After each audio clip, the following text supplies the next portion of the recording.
Good evening, everyone, and welcome once again to our Bhagavad-gita Satsang. I'm Hari-kirtana Das. As always, a pleasure for me to be here with you, an honor to have you here with me. And as usual, I seek your reassurance that I can be heard. So if those of you who have joined me this evening live, raise your hands.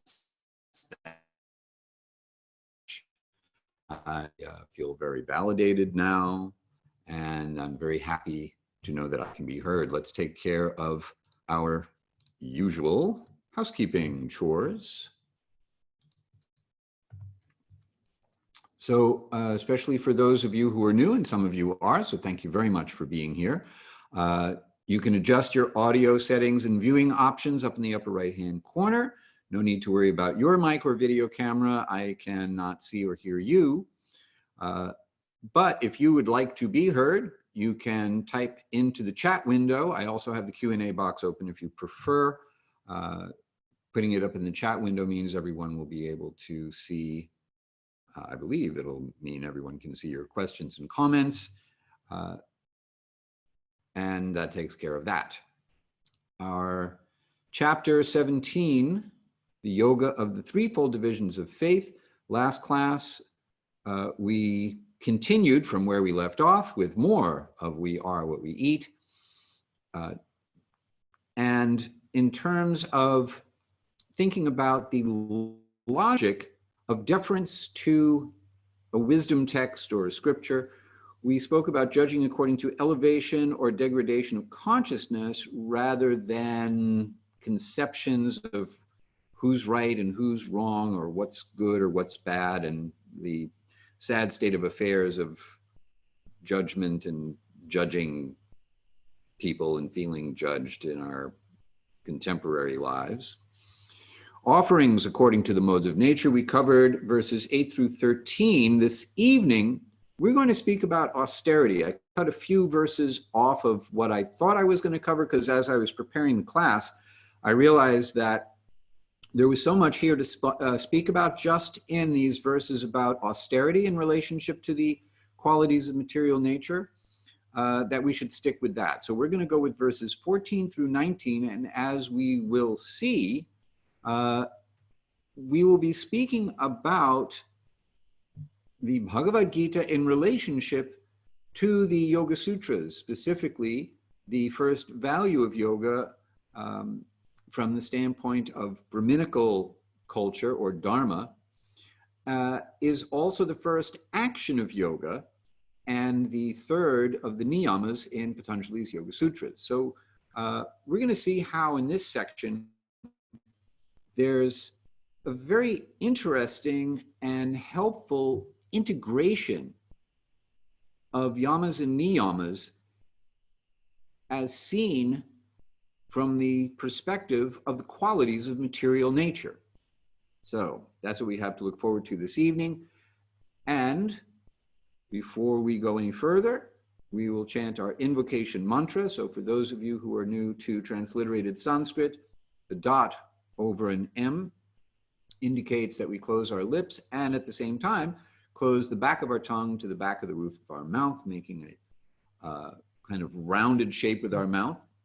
A bar across a vowel indicates a long and open version of that vowel. Without the bar, a shorter, truncated version of the same vowel. And with that, I will chant this mantra, and if you like, you can chant it back. Om Namo Bhagavate Vasudevaya.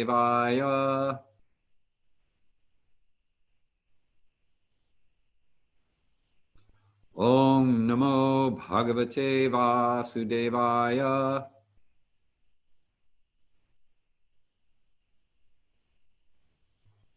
Om Namo Bhagavate Vasudevaya.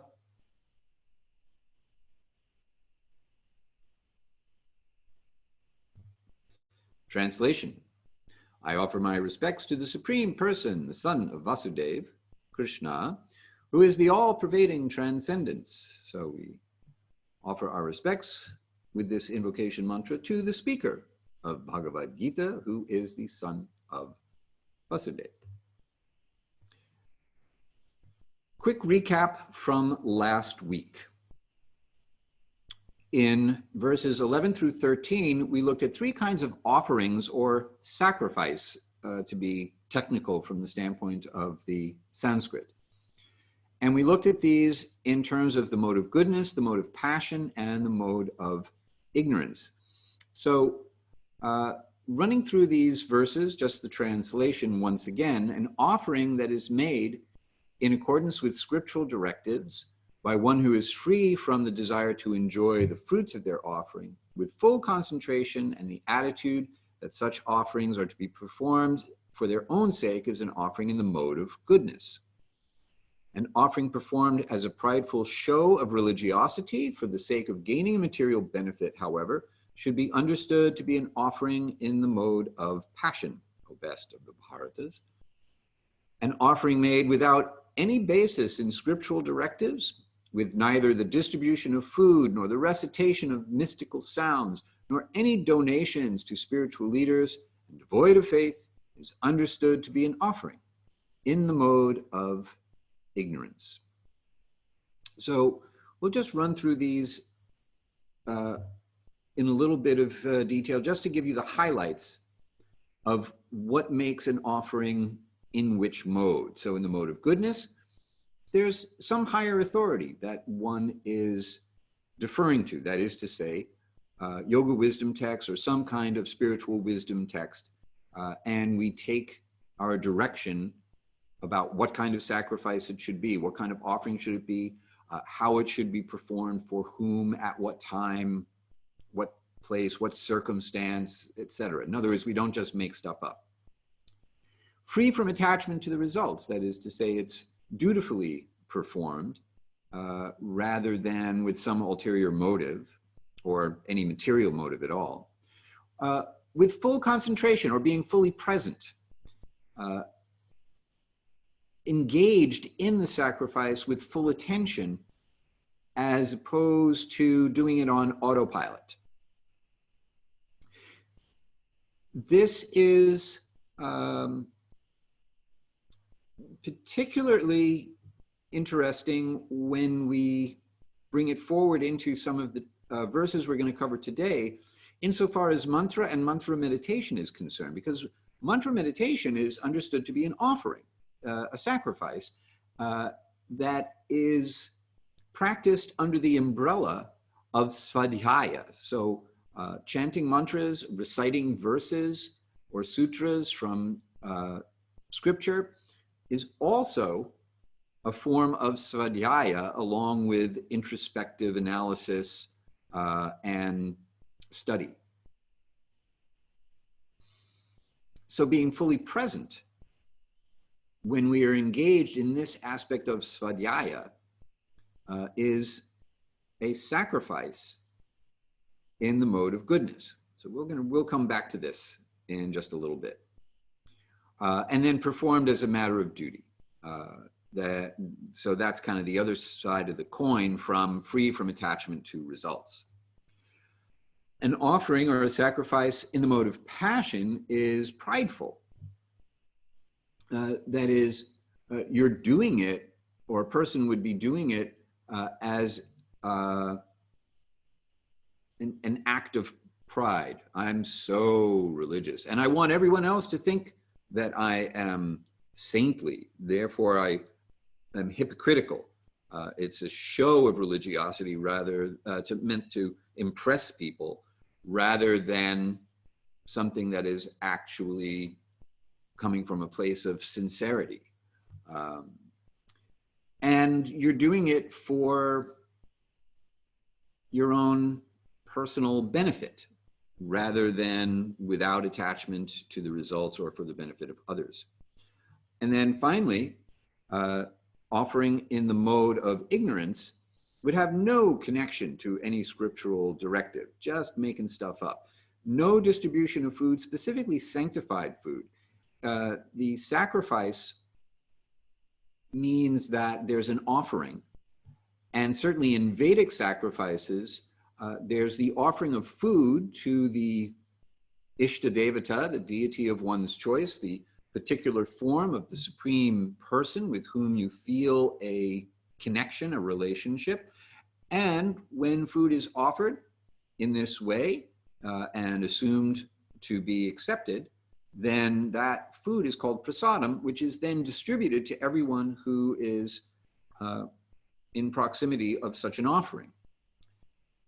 So in general, the distribution of food, but more specifically, the distribution of sanctified food that is actually part of a ritualistic ceremony or sacrifice. No sacred sound, mantra, recitation of scriptural verses, no glorification of the Supreme Person, that is to say, no faith in anything greater than oneself, and no donations to the spiritual guides who perform such sacrifices or engage in guiding someone in the performance of such an offering.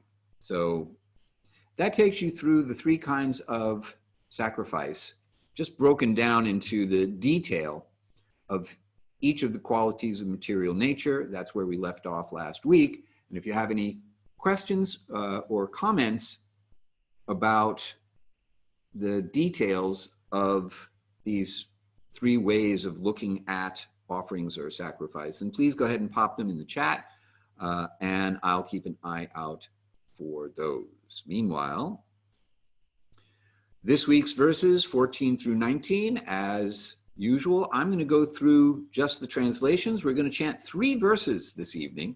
So we're going to chant the first 3 verses, the Sanskrit for the verses. There'll be a few more verses after that that we'll cover.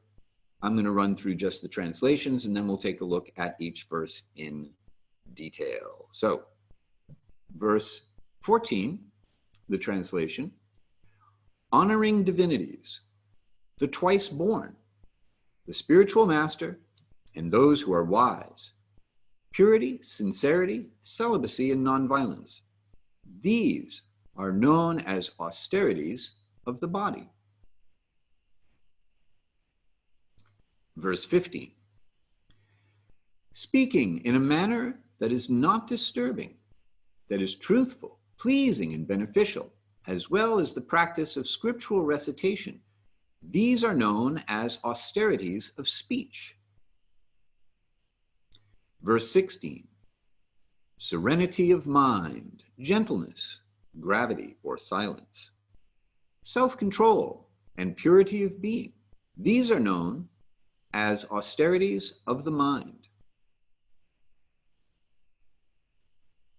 Text 17.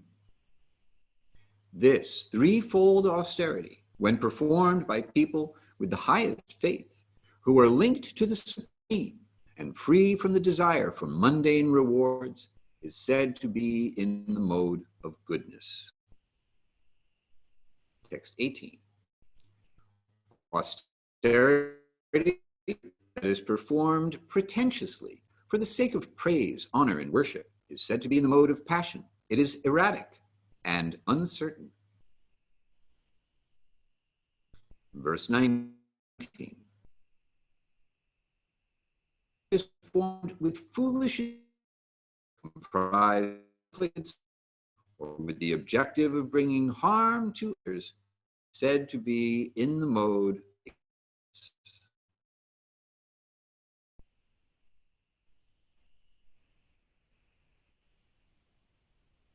Now we'll go and look at these verses in some detail. So, verse 14, we're going to chant this verse. If you like, you can chant after I chant. I'll chant one line at a time. I'll explain a little bit about the diacritical marks, the pronunciation cues for the Sanskrit rendered in the Roman alphabet. A tilde over an N is a ñ sound. So you use the middle portion of your tongue up against the middle back portion of the roof of your mouth to kind of give it a NGY sound, nya. And a J is usually pronounced ja, but when it precedes an N with a tilde, it becomes a G sound, ga. So you put the two together and you get gya. An accent mark over an S indicates a pink noisy SH sound sounded from the very back of one's mouth. So you're going to curl your tongue up towards the back of your mouth and pronounce it kind of back by your jaw, as opposed to an S with a dot under it. If we see one of those, that's a regular SH sound, sh, and an S without any mark is a regular S sound. A C is always a CH sound. And if you see a CH after a C, then you double it up and put some air after the CH sound. A bar across any vowel means that it will be a longer version. So across an I, for example, means it'll be almost like a double E sound. Across a U, it'll be like an ooh, like Winnie the Pooh sound. And I think that covers everything for this verse. So I will chant each line, and if you like, you can chant each line back. Here we go. Deva Dvija Guru Pragya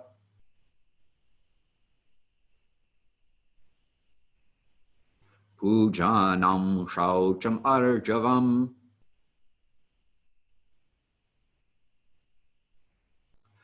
Brahmacharyam Ahimsacha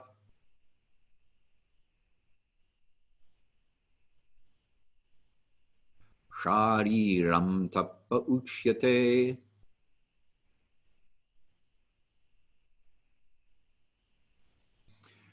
The translation once again. On divinities, the twice born, spiritual master, and those who are wise, purity, sincerity, celibacy, and nonviolence, these are known as austerities of the body. All right. So let's look at each word of this and blow it up from there.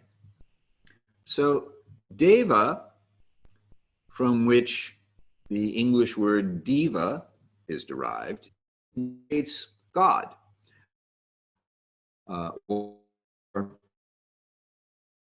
So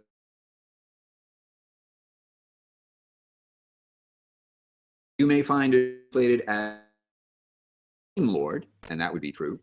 You could also see it translated as divinities in general, manifestation of God's energies or divinely empowered beings or the Supreme Lord himself. All of these can be applied here in hierarchical order, that is to say, manifestations of, to honor manifestations of the energies of God, the power of God. Well, all right, that counts. Honor divinities, those beings who are empowered to engage in the administration of universal affairs and the laws of nature. Yep, you want to respect them. And of course, when Deva indicates the Supreme Lord, obviously, respect that person, honoring that person, also included here.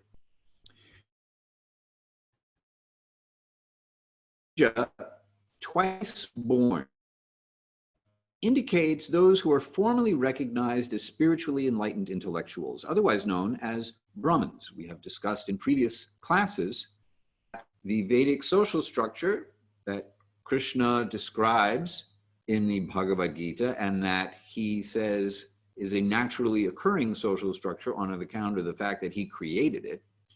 The Brahmins are at the top of the social structure, or they are the head of the social body. They provide the brains of society.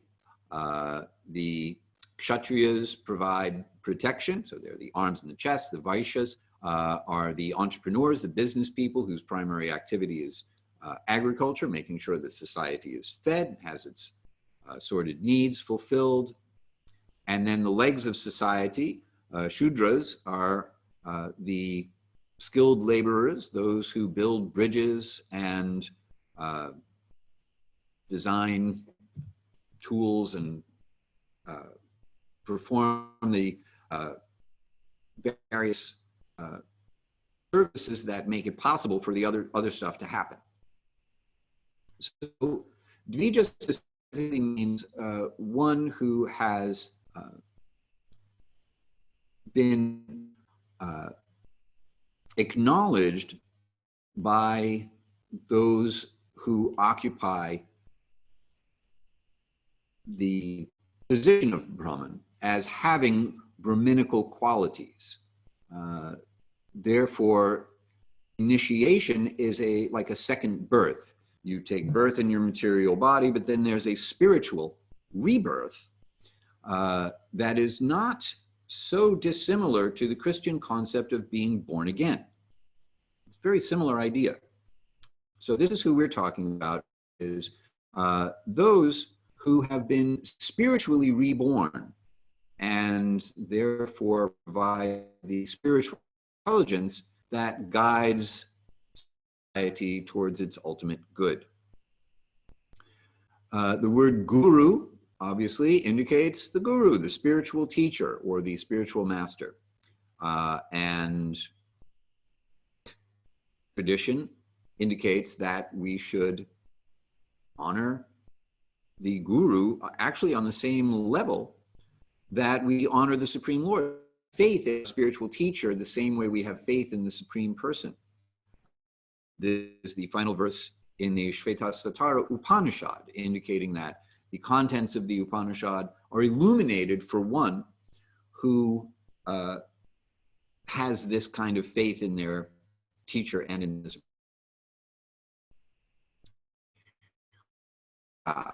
Indicates those who are considered superior by virtue of having acquired wisdom. So that takes us to the end of the first line of this verse.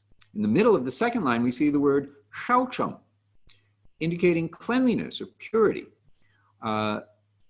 This is the first of the niyamas: cleanliness, purity of body, cleanliness, purity of mind, heart, etc.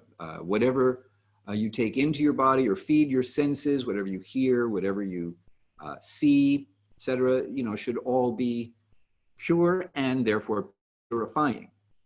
So immediately now we can see that there is a connection between this cluster of verses in the Bhagavad-gita and the principles spoken about in Patanjali's Yoga-sutras.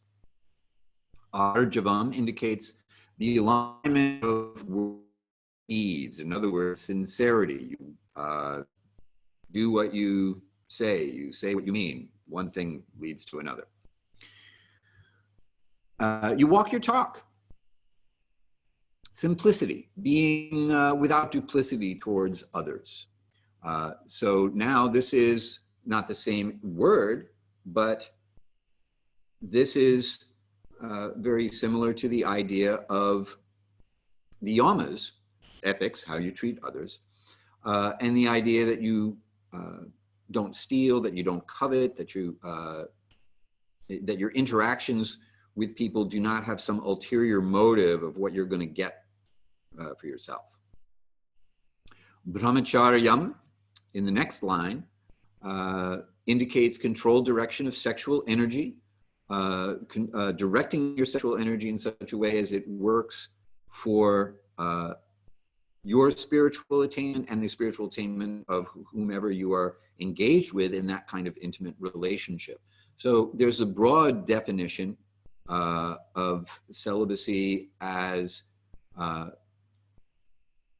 meaning keeping your sexual energy active only in the confines of marriage, not just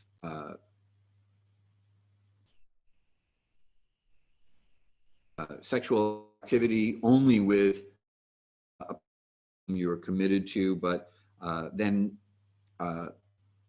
perhaps restrain activity for when you intend to have children, if you are trying to raise a family, and then beyond that, abstaining from sex altogether.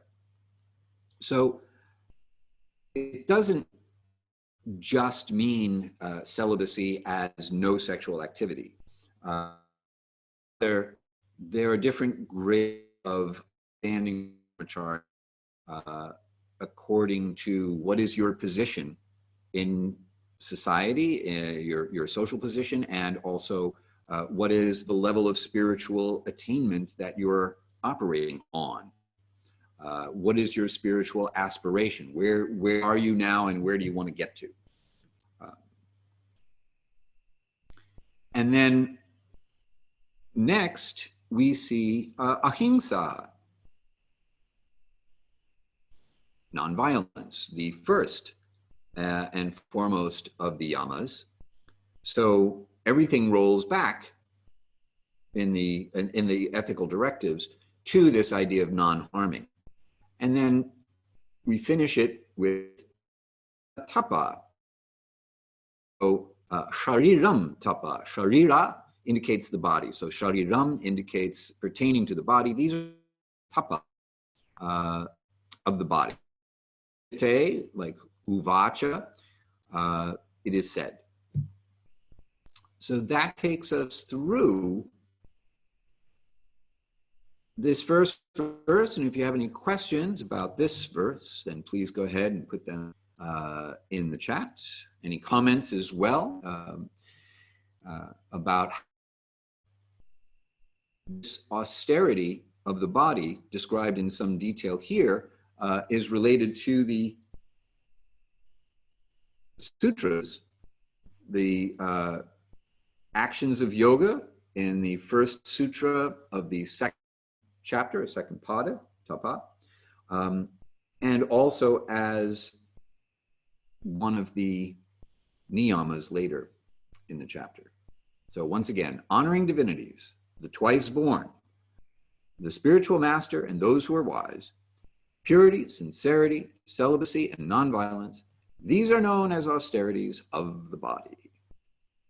Which brings us to our next verse, and we'll chant Sanskrit for this one.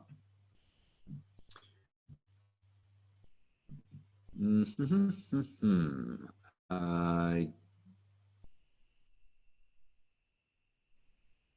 don't see anything that I have not already explained in terms of the diacritical marks. The N works the same way as a dot over an M, except that you're not going to close your lips, obviously, but rather you're just going to bring the back of your tongue back up against the back of the roof of your mouth, so that instead of making an tongue right behind your teeth, it'll be a sound. It'll come more out of your nose and the bottom of your jaw as you bring your tongue back into the back of your mouth. And other than that, I think we're good to go. Here we go. I'm going to chant each line. If you like, you can chant each line back. Anudvega karam vakyam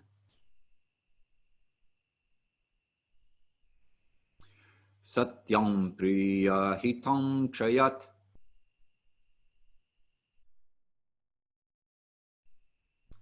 sadhyaya bhyasanam chaiva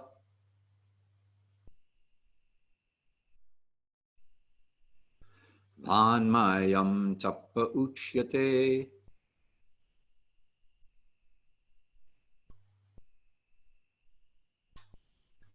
Right.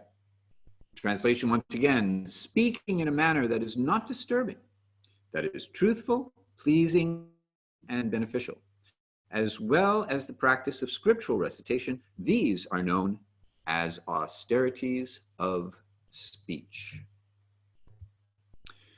So once again, let's look at each word. Anudvega karam, not agitating. Vakyam, words, vocalizations, speech. So speech that is first and foremost not agitating. This is one of the most difficult forms of tapasya for me, because it is my nature to speak in an agitating way, however good my intentions may be.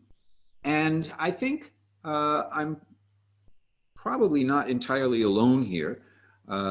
When we find our patience tried, when we are short on time, when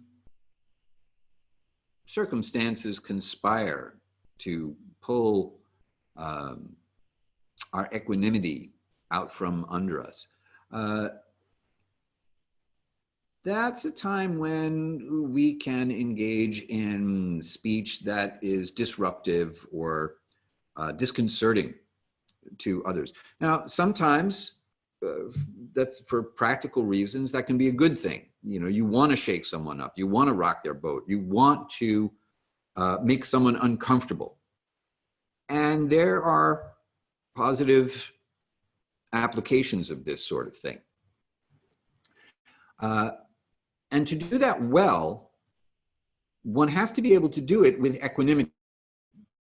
That is to say, with intention from a place of inner peace. So the external manifestation of one's words may not really be a reflection of one's inner serenity, one's inner peacefulness.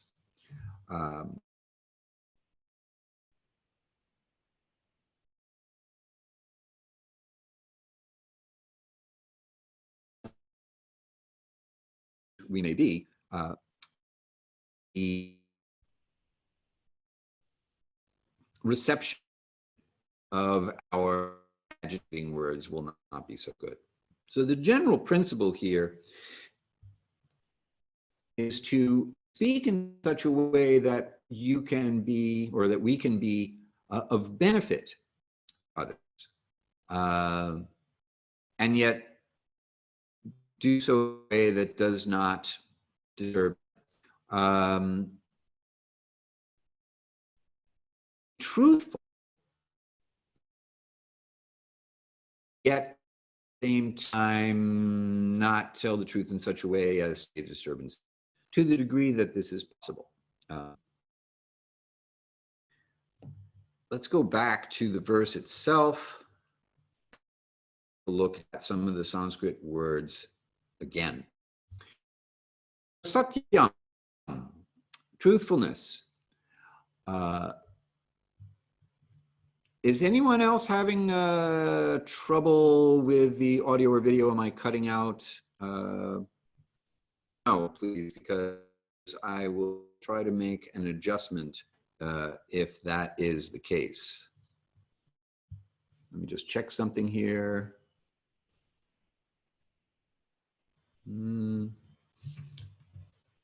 Yes, yes, yes. Okay. Let me make an adjustment, because we can't have that.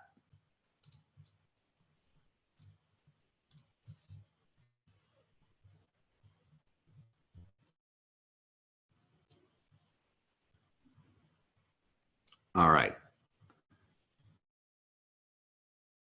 That I hope will rectify the situation. Few minutes, if you would be kind enough, that would be very helpful. Meanwhile, I will. Priya, this is the second word, second line of this verse. Priya means dear or endearing. One who is dear to is called Priya. So words that endear one to someone, speech that is pleasing to someone. That would be what we're talking about here. And then hitam means beneficial. So truthful, satyam, top of that line, is, of course, one of the ethical directives in Patanjali Yoga-sutras. And speech that is non-harming, anudvega karam, is to say truthfulness that abides by the directive of ahimsa. These two things go together as an austerity or tapa. Then in the next line, we have one very long compound word, svadhyaya, put together with abhyasa. So abhyasanam specifically. So abhyasa means practice, and svadhyaya indicating of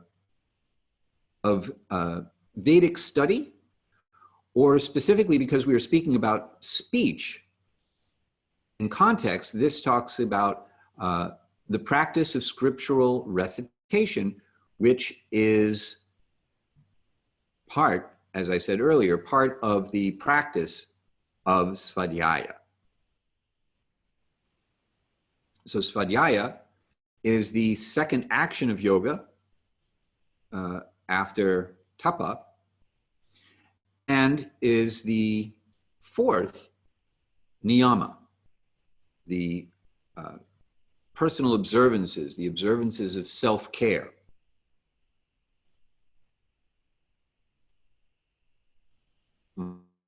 Mayam means of the voice. So in this case, vanmayam, and then tapa. So tapa, or austerity of the voice, consists of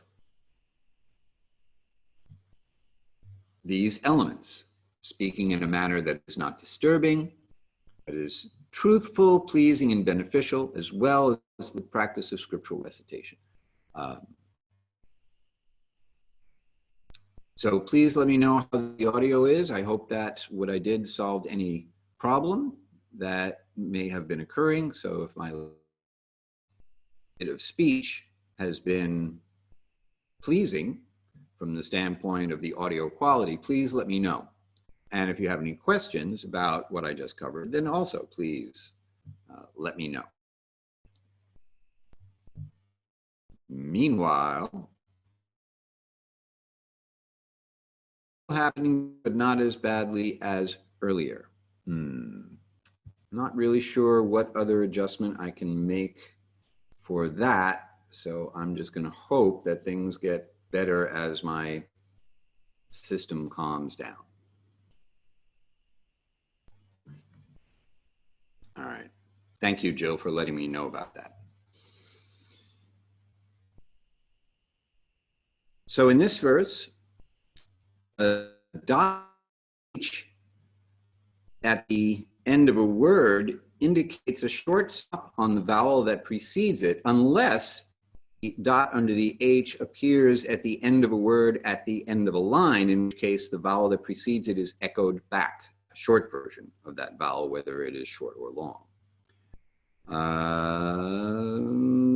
We pronounce every letter that we see, so two Ds together mean we pronounce both Ds. A Y at the end of a word will roll right into the vowel of the word that comes next. And rather than make, like, say, an E sound, so it'll be a Y sound rolling into the next vowel. And I think that's all she wrote on this. So I'll chant each line. Please chant back if you wish. Mana prasada samyatvam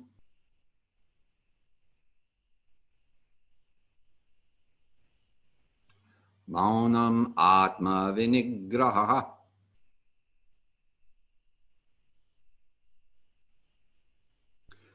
bhava samshuddhir ityetat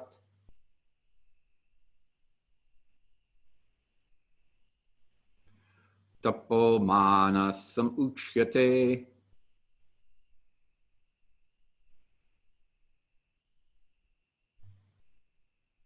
Translation again. Serenity of mind, gentleness, gravity, or silence. Self-control and purity of these are known as austerities of mind. So before we go through this, hold the phone for just a second. I thought that there may indeed be one other thing that I can do, and it will, no, that's not going to, it's not going to work. So I won't do it.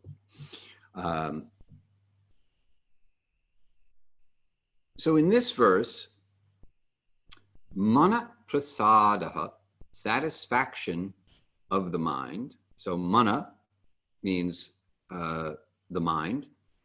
And we hear this word in the, as the root of the word mantra. Mantra meaning something that gives protection or provides serenity to the mind. So serenity of mind, gentleness.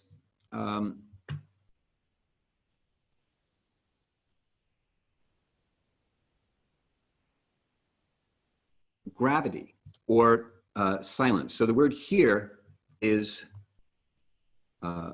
maunam. So mauna is taking means to be silent. So these two things kind of go together. When a person is grave, they do not speak frivolously.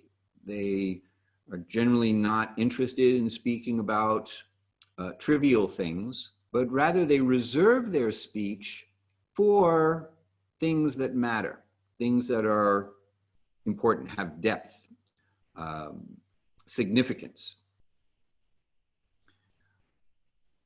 And so to speak only about spiritual topics, topics that elevate consciousness, topics that purify the heart, to speak only that which we find in wisdom texts or that which we have heard from those who are wise. That is also considered a kind of silence.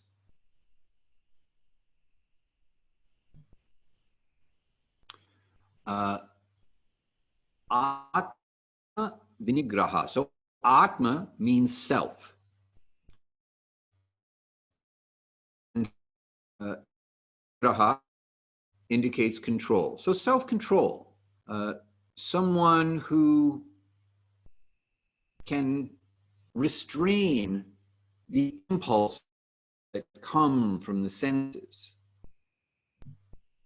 is another way to think of self-control. Self-discipline, someone who is the master of the mind and senses rather than the servant of the mind and senses.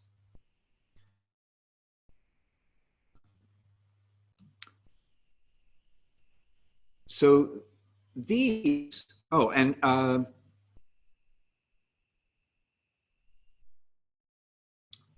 then finally, purity of being. That is to say, someone who acts in such a way as to purify their own consciousness, or whose actions are themselves pure or purifying for others, who engages the mind specifically in activities, mental activities of purification in the context of this particular verse, because we are talking about tapo manasam, which is austerities of the mind. So tapo manasam, the austerities of the mind, uchyate are said to be these things. serenity, gravity or silence, self-control, and purity of being.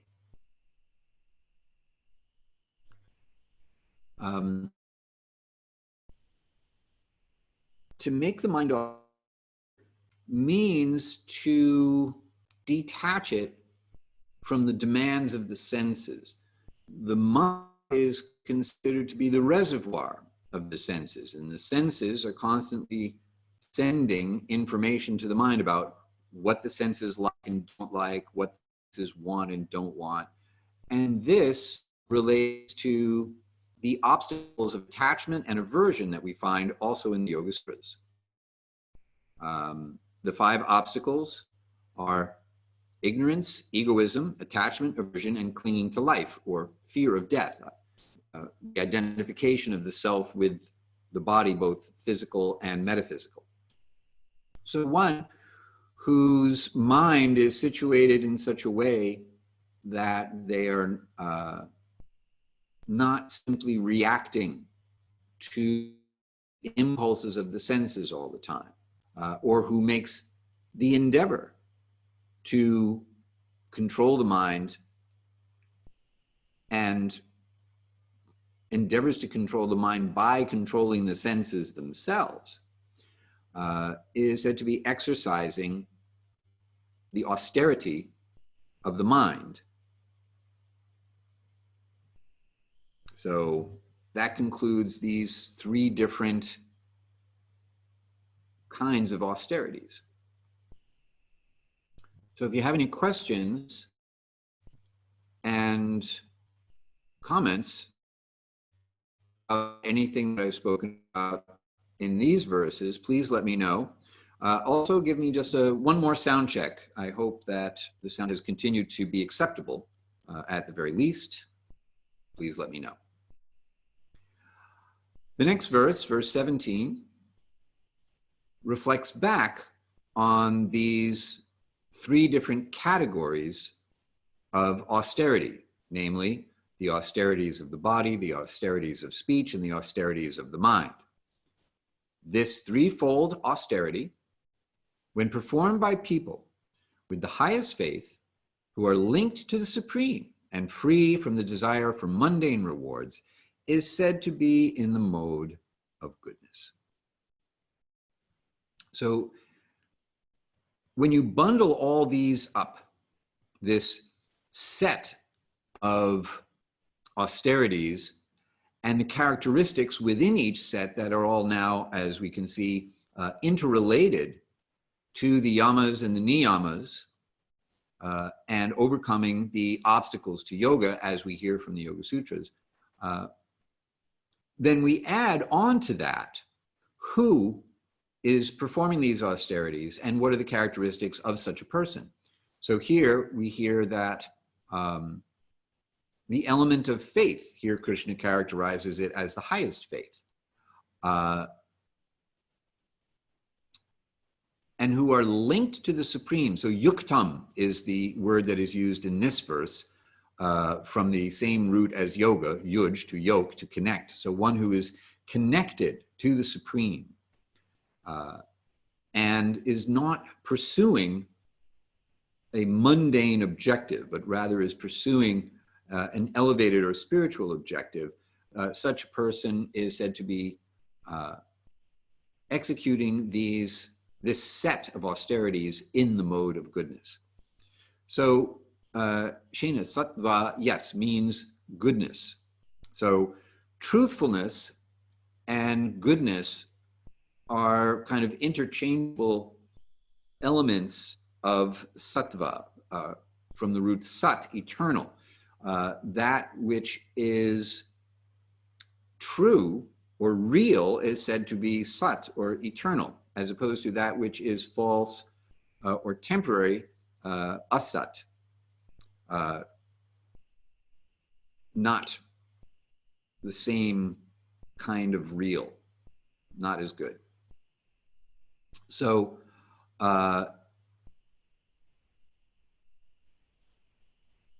from the standpoint of the 3 qualities of material nature, sattva means the quality of goodness. So thank you for your question. And thank you, Annie, for letting me know that the sound is more. Text 18, austerity that is performed pretentiously for the sake of praise, honor, and worship is said to be in the mode of passion. It is erratic and uncertain. So austerities of the body performed pretentiously for the sake of praise might be engaging in some form of physical activity that is very difficult, but which will bring, feed someone's ego. And this might be like the manner in which one honors divinities. If one does it in a very ostentatious way, that would be in the mode of passion. If one is honoring spiritually enlightened intellectuals, but just because there will be some ego gratification or some social standing that will be achieved or something like that, etc.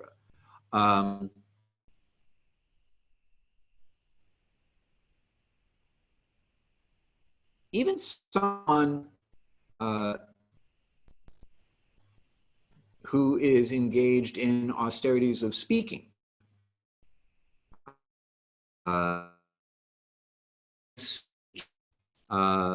but their ego is invested in it. So they're looking for people to think, oh, what a great speaker. The artfulness of rhetoric for the sake of pride.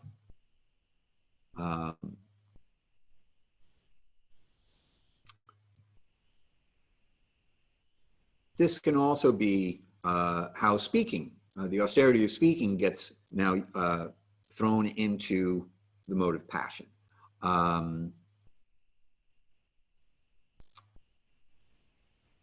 think you get the idea. Before we go to our last verse, let me field the question. My translation calls the passions rajas. That is confusing to me, Raja Yoga. Okay, so Sanskrit is a contextual language, and words that sound the same can have different meanings. So Raja means king, like Maharaja. Maha means great, Raja means king, so great king. But Rajas can also mean passion. And as it happens, the kings, that is to say the military class, as I mentioned before, the kshatriyas in Sanskrit, the arms and chest of society, the people whose role in society is to give protection, they are understood to be influenced by the mode of passion. So Raja Yoga indicates king yoga, that is to say you become the monarch of your senses. You rule your senses rather than letting your senses and your mind rule you. So that's a good way to understand Raja Yoga in terms of it indicating a monarch. From the standpoint of a monarch's position in society, if your duty is to fight when called upon, well, you need to be passionate about that. So it's understood that if that's your nature, to be a warrior, then you are influenced by the mode of passion. So in this sense, there's not much of a distinction or there's a relationship at least, between someone in that particular class of society and the mode of material nature that is.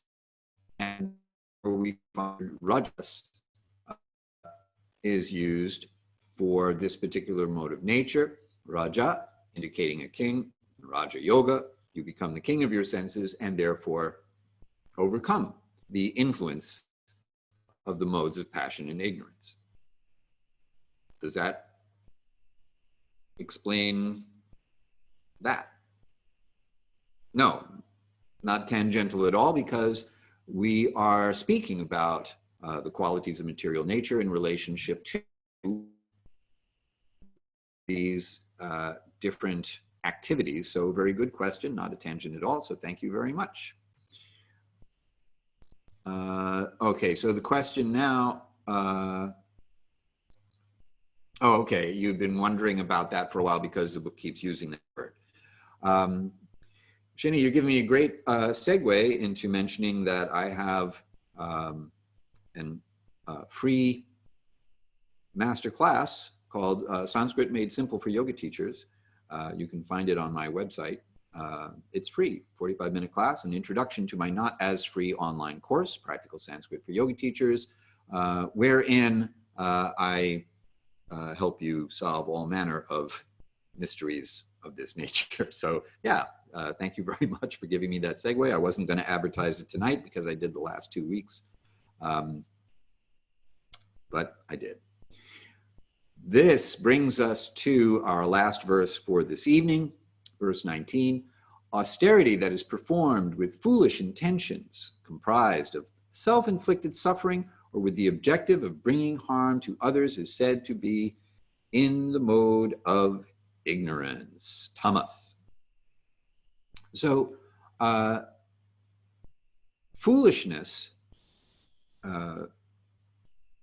being deluded, is one of the symptoms of the mode of ignorance, and therefore one who is influenced by this particular quality of material nature can be expected to act foolishly or have foolish ideas. These austerities, or an austerity performed by someone under the influence of ignorance, may be comprised of self-inflicted suffering, which violates the